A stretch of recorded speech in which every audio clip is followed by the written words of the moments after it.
একদা এক মনোরম পাহাড়ের কোলে, যেখানে সবুজ আর নীল মিলেমিশে একাকার, সেখানে বাস করত এক কৃষক। তার নাম ছিল রতন। রতনের ছোট একটা জমিও ছিল পাহাড়ের ঢালে, যেখানে সে খুব যত্ন করে নানা রকম সবজি ফলাত। তার সবজির মধ্যে গাজর ছিল অন্যতম প্রিয়।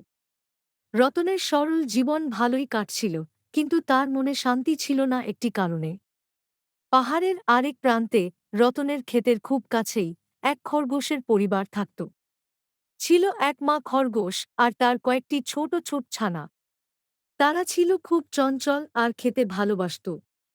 বিশেষ করে রতনের নরম, মিষ্টি গাজরগুলো ছিল তাদের সবচেয়ে প্রিয় খাবার।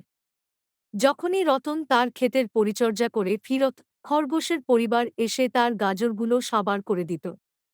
রতন যতই চেষ্টা করত তাদের আটকাতে, কোনো লাভ হতো না। প্রতিদিন সকালে রতন দেখত তার গাজরের ক্ষেতের এই দশা। তার মন দুঃখে ভরে যেত। সে ভাবত, এই খরগোশগুলো আমাকে শান্তিতে থাকতে দেবে না। ওরা আমার সব পরিশ্রম নষ্ট করে দিচ্ছে। অন্যদিকে খরগোশের পরিবারও রতনকে দেখলে ভয়ে দৌড়ে পালাত। তাদের চোখে রতন ছিল এক ভয়ঙ্কর শত্রু, যে তাদের খাবার কেড়ে নিতে চায়। এভাবে কৃষক রতন আর খরগোশের পরিবারের মধ্যে এক অদ্ভুত শত্রুতা তৈরি হয়েছিল। রতন তাদের দেখলেই তাড়া করত, আর খরগোশেরা রতনকে দেখলেই লুকিয়ে পড়ত। পাহাড়ের কোলে এমন সুন্দর পরিবেশে বাস করেও তাদের মধ্যে শান্তি ছিল না। তাদের এই সম্পর্ক যেন পাহাড়ের নিস্তব্ধতাকেও মাঝে মাঝে ভেঙে দিত।